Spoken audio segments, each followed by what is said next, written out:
You know, usually when we talk about breaking a sports record, we picture an athlete training their whole life to surpass a milestone they grew up watching. Right, yeah. Like watching your idol and wanting to beat them. Exactly. You watch the hero, you emulate the hero, and eventually you beat the hero.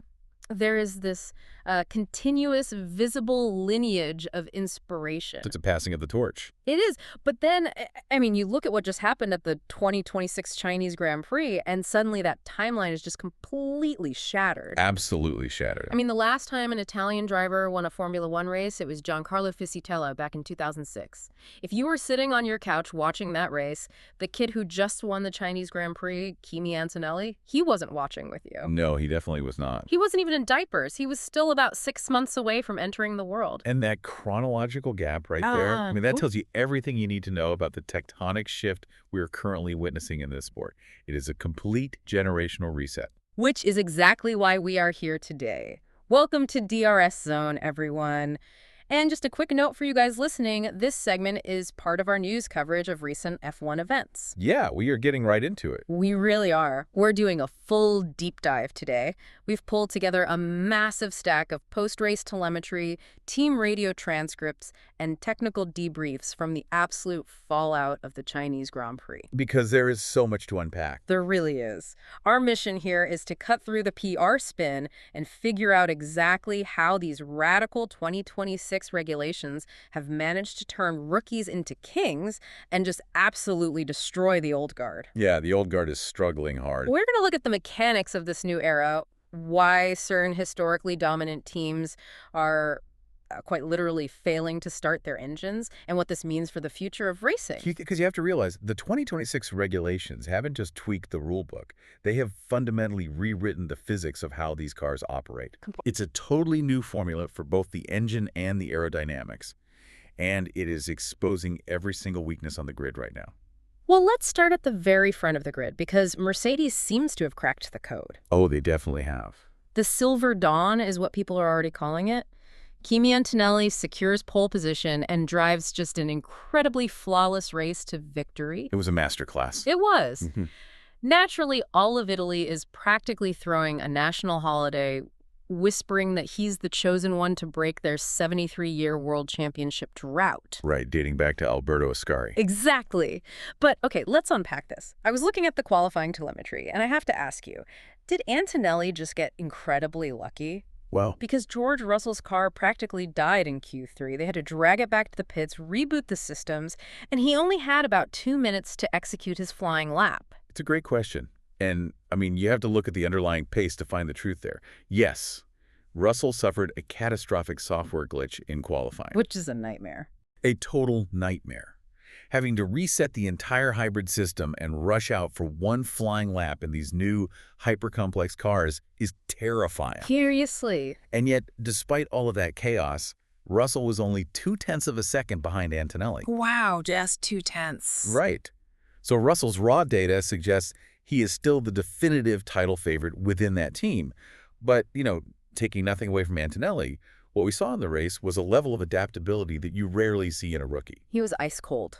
Exactly. Yeah. He managed the new battery deployment systems beautifully under immense pressure. And speaking of managing those systems, we have to talk about the other side of the garage. Lewis Hamilton. Oh, man. I was watching his onboard camera, and he wasn't fighting the steering wheel like he was for the last 3 years. He looked completely reborn. It really did. He looked like an accountant happily managing a spreadsheet with that battery deployment. How much of this is just his natural driving style versus the death of those awful ground effect cars? It's honestly a perfect storm of both. I mean, the previous generation of cars relied heavily on ground effect, literally sucking the car to the tarmac. Right. They were stiff, physically punishing, and required a very aggressive, rigid driving style. The 2026 regulations have stripped a lot of that away. Thank goodness. Seriously. Now, we have a 50-50 power split between the internal combustion engine and the electrical battery. It is a massive emphasis on energy management. You have to be so smart about it. You do. You have to know precisely when to harvest power and when to deploy it.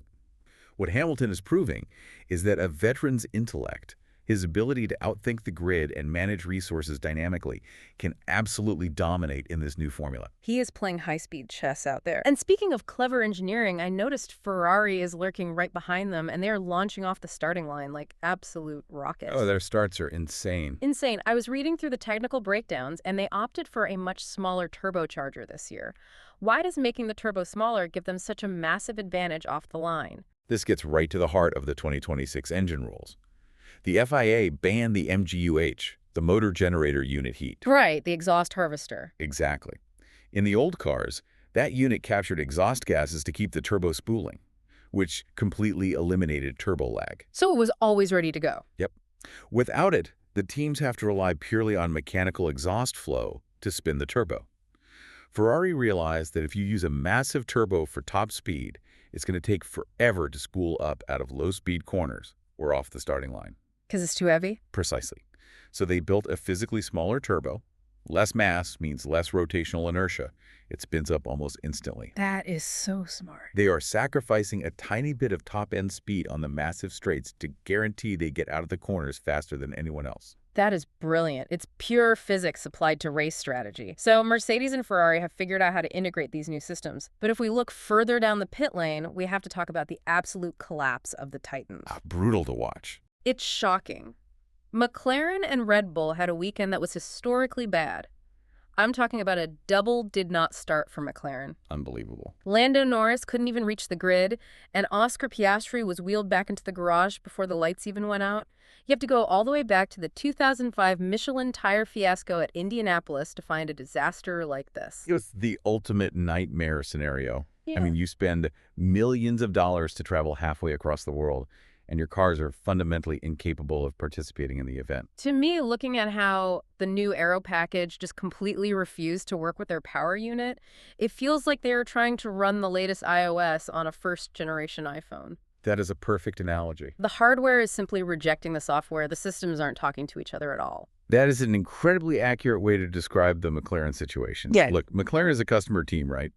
They buy their engines from Mercedes. Yep. Mercedes clearly understands the software mapping for this new 50-50 power split.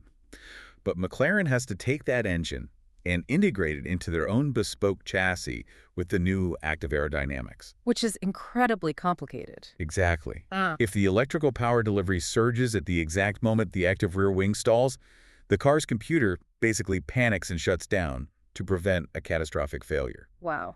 Which brings us to Red Bull, who are experiencing a very similar nightmare, but entirely of their own making. Yeah, they really are. Max Verstappen suffered a DNF, and before he retired, I was watching his onboard through turn 8. It wasn't just an engine failure. The car looked like it was violently fighting him. Oh, it was undrivable. It had zero aerodynamic balance. Because Red Bull is attempting to climb the steepest engineering mountain in the history of the sport right now. Doing everything themselves. Exactly.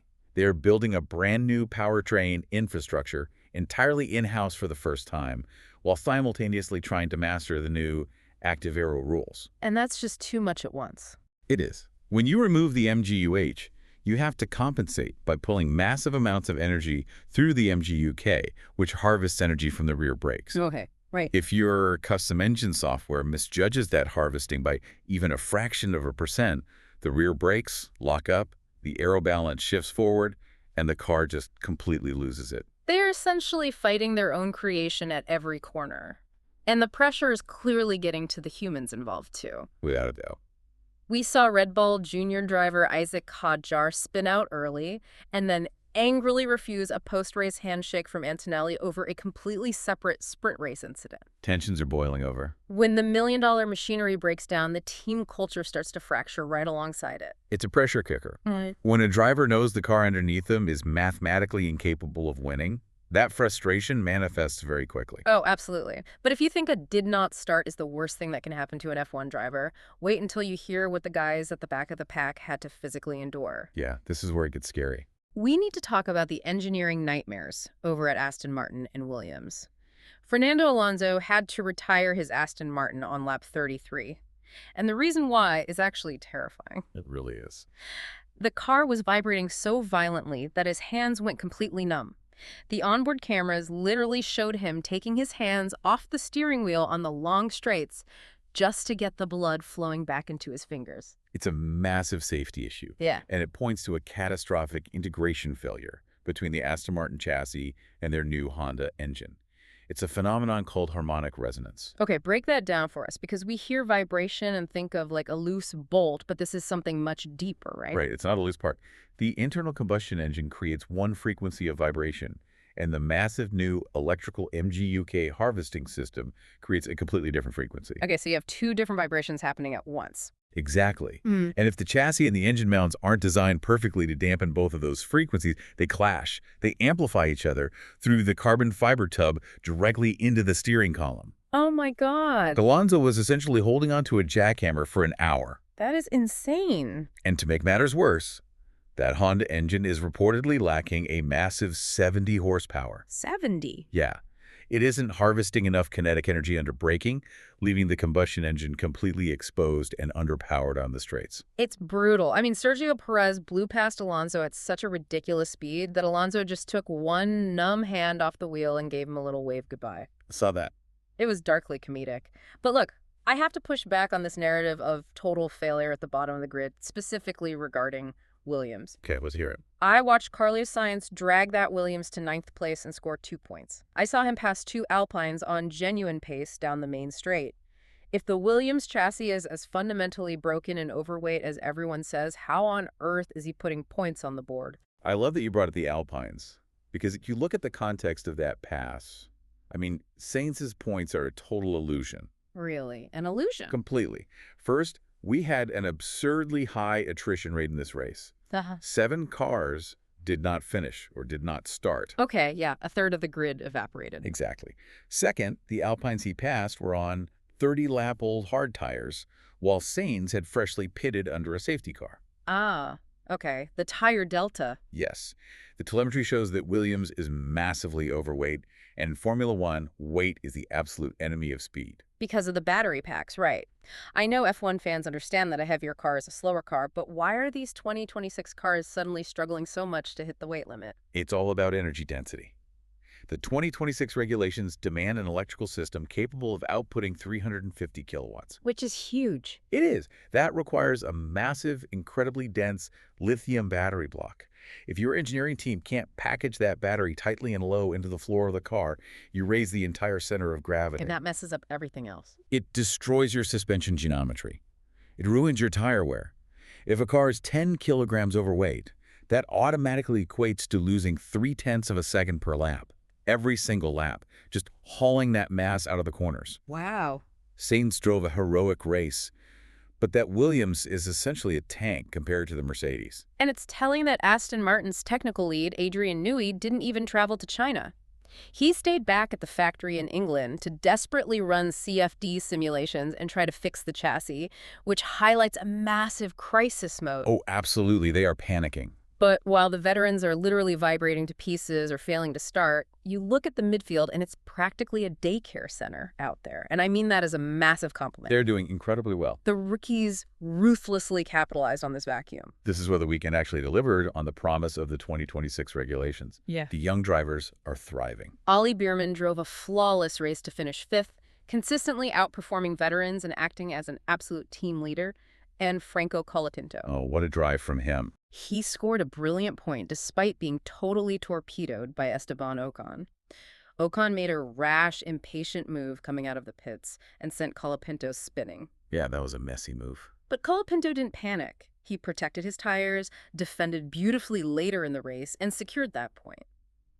But the biggest takeaway for you listening is that the Chinese Grand Prix actually proved the new 2026 regulations can produce great racing. Especially after the disaster we saw in Australia. Which is a massive sigh of relief for the FIA. The season opener in Australia was incredibly concerning because of the energy management issues. Right, the dreaded super clipping phenomenon. Yes. For you listening, imagine your smartphone is at 1% battery, and right as you hit send on a crucial long text message, the screen goes completely black. That's super clipping. It's the worst feeling. In Australia, the cars would just suddenly hit a brick wall and stop accelerating on the streets because they had completely drained their electrical energy. And the internal combustion engine simply couldn't push the drag of the car on its own. Right. They had to aggressively lift and coast to harvest battery power for the next corner. It was verging on embarrassing for the pinnacle of motorsport.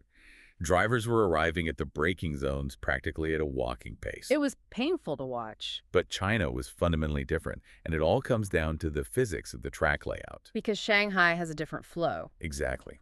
Albert Park in Australia is stop and go. It has short, violent braking zones, which are terrible for regenerating 350 kilowatts of power smoothly. Okay, that makes sense. Shanghai has long, sweeping, high-energy corners, like Turn 1 and Turn 13, where drivers naturally scrub speed over a longer duration. This allowed the MGUK to regenerate energy smoothly and naturally. So the battery deployment felt like a strategic weapon rather than a desperate survival tactic. Precisely. Because they harvested energy so efficiently in the corners, when the electrical energy ran out at the end of the straights in China, the internal combustion engine was able to smoothly take over and keep pushing. There's no brick wall. No brick wall at all. This allowed drivers to use their battery deployment offensively, setting up thrilling overtakes in completely unexpected high-speed sections. Here's what we want to see. It validated the core concept of the 2026 rules. Give drivers complex tools to fight each other, rather than forcing them into an energy-saving procession. It proved that if the track layout aligns with the engine formula, these cars are spectacular. We've seen a weekend that delivered new heroes, shattered the timeline, and proved that F1's massive technological gamble might actually pay off. There is a tremendous amount of data to synthesize from this one race alone. So let's pull it all together. The 2026 rules have officially flipped the script on Formula One. Adaptability is the ultimate currency right now. It is the only thing that matters. Mercedes, led by a reborn, highly strategic Lewis Hamilton and the pure instinct of Kimi Antonelli, have cracked the code of the 50-50 power split. Meanwhile, giants like McLaren and Red Bull are in free fall, unable to get their engines and active aero to communicate. And veterans like Fernando Alonso are fighting dangerous, painful, harmonic vibrations just to keep the machinery moving. It is a grid defined by absolute extremes. You either understand the new physics or you are a spectator. I really want you to imagine being in the shoes of these drivers for a second. Imagine having to unlearn years, sometimes decades, of muscle memory. It's almost impossible to comprehend. You're pulling 5 Gs through a corner, your hands might be vibrating numb, and simultaneously you are doing complex mental math to manage your electrical energy deployment so you don't superclip halfway down the straight. It is a monumental cognitive and physical task. It truly is. And this raises what I think is the most important question for the future of this entire regulatory era. Right, because right now, the chaos of these brand new regulations is allowing pure human driver adaptability to shine. Which is amazing to watch. We are seeing the intellect of Hamilton and the raw, unburdened instinct of Antonelli make the crucial difference, because the cars are still wild and unpredictable. The human is having to tame the machine. Exactly. But as this season progresses, the teams will inevitably solve their engineering crises. Red Bull will figure out the active aero. Aston Martin will dampen those vibrations. Right. And crucially, the AI-driven energy management systems running in the background will become perfectly mathematically optimized by the engineers on the pit wall. Oh, man, yeah. When that happens, when the cars are perfected and the power delivery is fully automated, will the 2026 era ultimately reward the bravest, most adaptable driver, or just the team with the smartest computer? That is the ultimate question we are going to be tracking all season. You have to wonder where the human element ends and the algorithm takes over.